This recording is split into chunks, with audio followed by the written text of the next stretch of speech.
आपल्या या advance retail marketing VA paper पहिला या विषयातील पहिल्या प्रकरणाबद्दल आपण माहिती पाहणार आहोत. त्याबद्दल आपलं ऑनलाईन टीचिंगच्या पहिल्या या विषयातल्या पहिल्या भागामध्ये आपलं हार्दिक स्वागत. मित्रांनो, या प्रकरणाचं नाव आहे पहिल्या रिटेलिंगमधील आरोग्य, सुरक्षितता आणि निरामयता, ज्याला आपण इंग्लिशमध्ये health, safety and hygiene in retailing असं आपण म्हणतो. आज आपण पाहतोय की मोठमोठ्या रिटेलिंग स्टोअर्सची खूप मोठ्या प्रमाणावर संख्या भारतामध्ये वाढलेली आहे. नव्हे तर FDI म्हणजे इंटरनॅशनल किंवा जागतिक उद्योगधंद्यामध्ये, जागतिक उद्योगामधून सुद्धा या रिटेलिंगमध्ये भारतामध्ये गुंतवणूक होत असल्याची आपल्याला दिसून येतं. त्यामुळे आज आपण पाहतोय की छोट्या मोठ्या शहरामध्ये सुद्धा वेगवेगळ्या प्रकारचे मॉल आणि रिटेलिंग शॉप्स सुरू झालेले आपल्याला दिसून येतात. आणि यामुळे या क्षेत्रामध्ये खूप मोठ्या प्रमाणावर रोजगाराच्या संधी निर्माण झालेल्या आहेत. अशा या रिटेलिंग किंवा मॉल किंवा रिटेलिंग शॉपमध्ये आरोग्यविषयक कोणकोणत्या सुविधा असाव्यात किंवा असल्या पाहिजेत याविषयीची आपण माहिती या प्रकरणामध्ये पाहणार आहोत. या प्रकरणामध्ये प्रामुख्यानं रिटेलिंग स्टोअरमधील आरोग्यविषयक निगा कशा पद्धतीची असावी, त्याचबरोबर रिटेल स्टोअर्समधील निरामयता म्हणजे आरोग्यदायी वातावरण कशा पद्धतीचं असावं, याचबरोबर प्रथमोपचार ज्याला आपण फर्स्ट एड म्हणतो त्याविषयीच्या काही सुविधा कशा पद्धतीच्या असाव्यात, सुरक्षिततेविषयक साधने कोणकोणती असावीत किंवा सुरक्षाविषयक कोणकोणते नियम असावेत, त्याचबरोबर रिटेल स्टोअर्समध्ये सुरक्षिततेसाठी करावयाच्या उपाययोजना कोणकोणत्या आहेत आणि रिटेल स्टोअर्समधील नीतितत्वे याविषयीची माहिती आपण या प्रकरणामध्ये पाहणार आहोत. आणि या प्रकरणातील शेवटच्या भागामध्ये रिटेल स्टोअर्समधील आरोग्य आणि सुरक्षितता यामधील फरक आपण या प्रकरणामध्ये पाहणार आहोत. या VA किंवा ॲडव्हान्स रिटेल मार्केटिंग या विषयातील पहिल्या प्रकरणातील पहिल्या व्हिडिओमध्ये आपण सुरुवातीला आपण पाहतोय की आपण एखाद्या रिटेल स्टोअर्समध्ये जर भेट द्यायला गेलो किंवा वस्तू खरेदी करण्यासाठी गेलो तर आपल्याला असं लक्षात येतं त्या ठिकाणी की खूप मोठ्या प्रमाणावरील व्यवसाय या एकाच इमारतीमध्ये, एकाच नियंत्रणाखाली, एकाच व्यवस्थापनाखाली केला जात असल्याचं आपल्याला दिसून येतं. यामध्ये ग्राहकांना लागणाऱ्या बहुसंख्य वस्तू याच मॉलमध्ये किंवा रिटेल स्टोअर्समध्ये मिळत असल्याचं आपल्याला दिसून येतं. त्याचं कारण असं आहे की मोठ्या शहरामध्ये ग्राहकांना वस्तू खरेदी करण्यासाठी अनेक ठिकाणी फिरण्याची वेळ येऊ नये. एकाच इमारतीमध्ये एकाच ठिकाणी ग्राहक आल्यानंतर त्याला उपयोगी असणाऱ्या बहुसंख्य वस्तू त्याच ठिकाणी मिळाव्यात हा त्यामागचा हेतू असतो. कारण आज आपण पाहतोय की मोठ्या शहरामध्ये प्रामुख्यानं पार्किंगची समस्या निर्माण झालेली आहे. आणि मग अशा स्थितीमध्ये छोट्या मोठ्या रस्त्यांनी जात असताना किंवा पार्किंगच्या अडचणीला सामोरं जात असताना ग्राहकांना वस्तू खरेदी करण्यासाठी खूप मोठ्या प्रमाणावर अडचणी येत असल्याचं दिसून येतात. त्या येऊ नयेत या हेतूने मॉल किंवा रिटेल स्टोअर्सची स्थापना झालेली आहे. मग यामध्ये आपण पाहतोय की खूप मोठ्या प्रमाणावर वस्तूंची खरेदी विक्रीचे व्यवहार एकाच ठिकाणी होतात. कर्मचाऱ्यांची संख्या खूप मोठ्या प्रमाणावर असते. अनेक वस्तूंची खरेदी या ठिकाणी ग्राहकांना मिळत असल्यामुळं ग्राहक खूप मोठ्या प्रमाणात या ठिकाणी येत असतात. आणि त्यामुळं अशा या रिटेल स्टोअर्समध्ये किंवा मॉलमध्ये कर्मचाऱ्यांचं आणि ग्राहकांचं आरोग्य चांगलं राहिलं पाहिजे, मनस्वास्थ्य व्यवस्थित असलं पाहिजे, निरोगी वातावरण असलं पाहिजे, उत्साहानं काम करता येईल अशा पद्धतीची त्या ठिकाणी व्यवस्था असली पाहिजे. कारण यामुळे विक्रीमध्ये वाढ होऊन व्यवसायाचं उद्दिष्ट म्हणजे साध्य होऊ शकतं किंवा सफल होण्यास मदत होऊ शकते. त्यामुळे अशा प्रकारच्या मॉलमध्ये सर्वत्र स्वच्छता, नीटनेटकेपणा, कर्मचाऱ्यांच्या कामाच्या चांगल्या सवयी यामुळं अतिशय आरोग्यदायी वातावरण या ठिकाणी असल्याचं आपल्याला दिसून येतं. अशा या प्रसन्न वातावरणामध्ये ग्राहक वस्तू खरेदी करण्यात आल्यानंतर तो अतिशय आनंदी राहतो आणि त्याचा फायदा ग्राहकांच्या वस्तू खरेदी करण्याच्या क्रयशक्तीवर होत असल्याचं दिसून येतं. त्यामुळे तो ग्राहक वारंवार वस्तूंची खरेदी करण्यासाठी अशा रिटेल मॉलमध्ये किंवा शॉप्समध्ये येऊ शकतो, हा एक फायदा या ठिकाणी आहे. आधुनिक रिटेलिंगमध्ये ग्राहकांच्या सेवेबरोबरच सुरक्षिततेबरोबरच त्या रिटेलिंग किंवा मॉलमध्ये शॉपमध्ये काम करणाऱ्या कर्मचाऱ्यांची सुद्धा काळजी घेण्याचा प्रयत्न व्यवस्थापनाकडून केला जातो. मग काळजी घेण्यामध्ये काय काय केलं जातं की आग चोरी किंवा ज्याला आपण उचलेगिरी म्हणतो किंवा जातीय दंगे म्हणतो, घातपात म्हणतो, अशा प्रकारचे प्रसंग उद्भवू नयेत म्हणून प्रामुख्यानं काळजी घेतली जाते आणि त्यापासून संरक्षण मिळावं म्हणून तशा प्रकारची व्यवस्था या मॉलमध्ये किंवा रिटेलिंग शॉपमध्ये केलेली असलेली आपल्याला दिसून येते. म्हणून मग संभाव्य धोके टाळता यावेत या हेतूने आपत्ती व्यवस्था अशा प्रकारच्या मॉलमध्ये असल्याचं आपल्याला दिसून येतं. सुरक्षितेसाठी स्वतंत्र विभाग अशा प्रकारच्या मॉलमध्ये वेगळा केल्याचं किंवा एखाद्या विभागाकडे ती जबाबदारी सोपवल्याचं आपल्याला दिसून येतं. मग हा सुरक्षिततेचा जो काही विभाग आहे तो अशा प्रकारच्या मॉलमध्ये किंवा रिटेल स्टोअरमध्ये metal detector, smoke detector, closed circuit कॅमेरे, अग्निरोधक सिलेंडर किंवा अग्निरोधक अलाराम किंवा अग्निशमन यंत्र, त्याचबरोबर आग विझवता यावी म्हणून पाण्याच्या व्यवस्थित सुविधा, त्याचबरोबर प्रथमोपचाराच्या सुविधा, मोकळी हवा कशी राहता येईल, स्वच्छ कशी राहता येईल याविषयीची बांधकाम करतानाच या विभागामार्फत बांधकाम विभागाला तशा प्रकारच्या सूचना दिल्या जातात.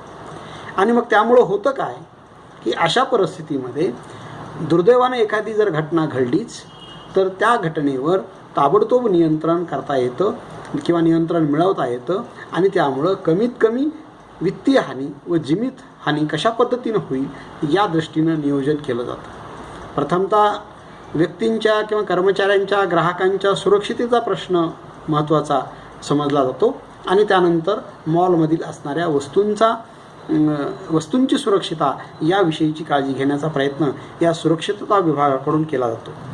मग आपण पाहतोय की आजच्या काळामध्ये डीमार्ट असेल, बिग बाजार असेल किंवा आणखीन वेगवेगळ्या प्रकारचे असे मॉल असतील तर या मॉल किंवा शॉप्सचे भारतामध्ये नव्हे तर परदेशामध्ये अशा प्रकारच्या मॉल्सच्या खूप मोठ्या प्रमाणावर शाखा असल्याचं आपल्याला दिसून येतं. त्यामुळे या प्रकारच्या रिटेलिंग मॉलमध्ये आरोग्यविषयक किंवा सुरक्षितेच्या विषयक साधनांची खूप मोठ्या प्रमाणावर काळजी घेतल्याचं आपल्याला दिसून येतं. त्यामुळं होतं काय की अशा पद्धतीचं भयमुक्त वातावरण करण्याचा प्रयत्न रिटेलिंग शॉपमध्ये किंवा मॉल्समध्ये केलं जात असल्यामुळे व्यवसाय वाढीसाठी या बाबींचा, या घटकांचा उपयोग होत असल्याचं दिसून येतं. तर कारण असं आहे की ग्राहकांचं हित नेहमीच पाहण्याचा प्रयत्न अशा पद्धतीच्या मॉलमध्ये केला जातो आणि त्यामुळं रिटेलिंगच्या व्यवसायाला म्हणजे चालना मिळते किंवा चालना देण्याचं काम या सुरक्षितेच्या माध्यमातून होत असतं. मग या प्रकरणामध्ये पाहत असताना आपल्याला पाहतोय की प्रामुख्यानं पहिला जो मुद्दा आहे की रिटेल स्टोअरमधील आरोग्य निगा विषयक कृती, ज्याला आपण meaning of health care activities in retail stores असं आपण म्हणतो. Meaning of health care activities in retail stores म्हणजे रिटेल स्टोअर्समध्ये आरोग्यविषयक सुविधा किंवा आरोग्यविषयक निगा राखण्यासाठी कोणकोणत्या प्रकारची कृती अशा प्रकारच्या मॉल्समध्ये किंवा रिटेलिंग शॉप्समध्ये केली जाते याविषयीची माहिती आपण या घटकामध्ये पाहणार आहोत. आपण आज पाहतोय की आधुनिक रिटेल स्टोअर्समध्ये कर्मचाऱ्यांची आणि ग्राहकांची खूप मोठ्या प्रमाणावर वर्दळ चालू असते, म्हणजे गर्दी असते, क्राऊडेड एरिया असतो आणि अशा ठिकाणी सुरक्षितेला महत्त्व जर दिलं नाही आपण तर एखादा घातपात होऊ शकतो, अपघात होऊ शकतो आणि त्यामुळं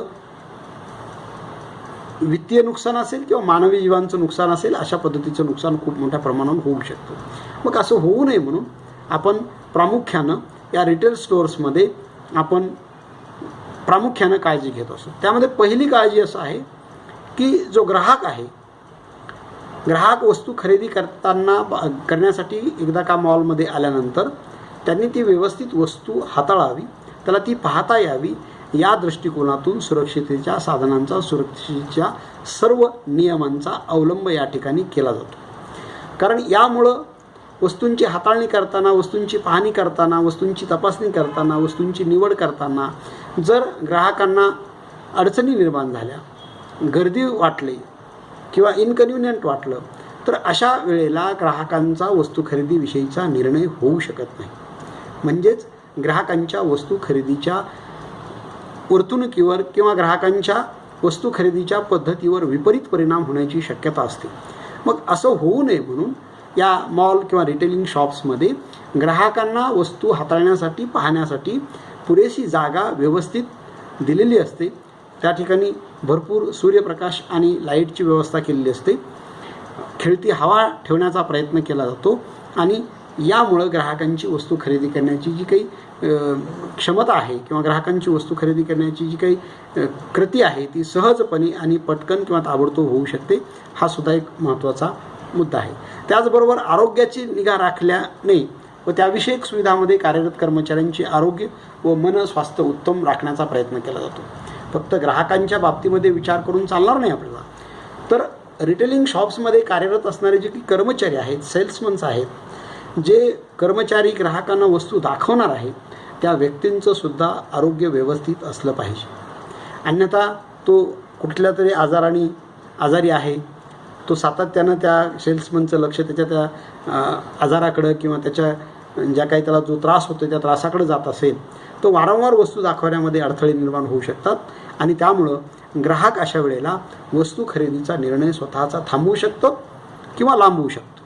मग अशा पद्धतीनं असं होऊ नये म्हणून विक्रेत्या किंवा कर्मचाऱ्यांचं सुद्धा मानसिक स्वास्थ्य आणि आरोग्य त्या ठिकाणी व्यवस्थित ठेवण्याचा प्रयत्न व्यवस्थापनाकडून नेहमीच केला जातो किंवा तशा पद्धतीनं प्रयत्न केला जातो. यामुळं होतं काय की ग्राहकही प्रसन्न राहतो, ग्राहकांच्या मनामध्ये वस्तू खरेदीविषयीचा उत्साह, ऊर्जा आणि जोम निर्माण होतो आणि त्यामुळं सकारात्मक त्याचा परिणाम होऊन वस्तू खरेदी करण्याचा प्रयत्न ग्राहक स्टोअर्समध्ये करत असल्याचं आपल्याला दिसून येतं. यामुळं शॉप्स किंवा मॉल्सचं जे काही व्यवस्थापन आहे ते व्यवस्थापन विविध प्रकारच्या उपाययोजना आखत असतं किंवा निश्चित करत असतं.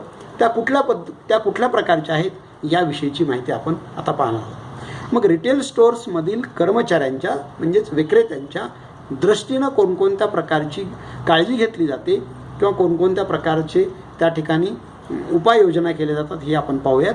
यामध्ये नंबर 1, सतत हसमुख व प्रसन्न असावा, बोलणे स्पष्ट व मधुर व मैत्रीपूर्ण असलं पाहिजे. अशा पद्धतीचं प्रशिक्षण त्या विक्रेत्यांना किंवा कर्मचाऱ्यांना दिलं जातं. त्याचबरोबर तो स्वच्छ, नीटनेटका व वावरण्यास सुलभ असा त्याचा पोशाख असला पाहिजे. याविषयीचं सुद्धा त्यांना माहिती किंवा प्रशिक्षणामधून त्यांना सांगितलं जातं. त्याचबरोबर केस व नखे स्वच्छ व नीटनेटकी कापलेली असली पाहिजेत, याविषयीची पण त्यांना काळजी घेण्याविषयी सांगितलं जातं.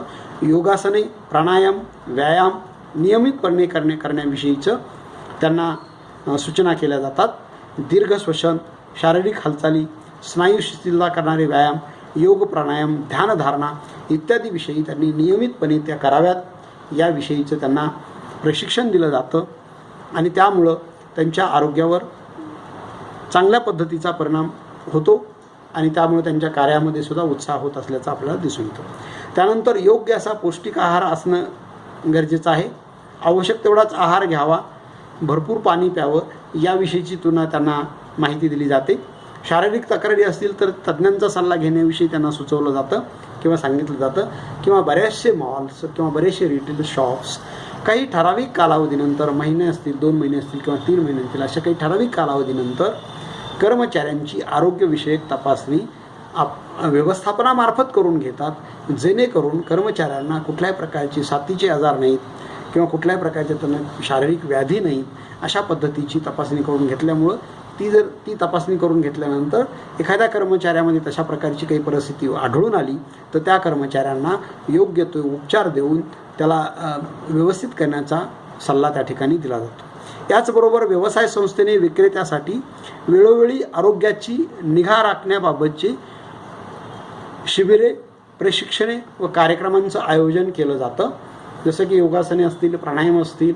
आज आपण पाहतो की 21 जून हा जागतिक योगासन दिन म्हणून साजरा केला जातो संपूर्ण जगामध्ये. भारतामध्ये तर आपण पाहतो की याला खूप मोठा चांगल्या पद्धतीनं लोकांचा प्रतिसाद मिळत आहे.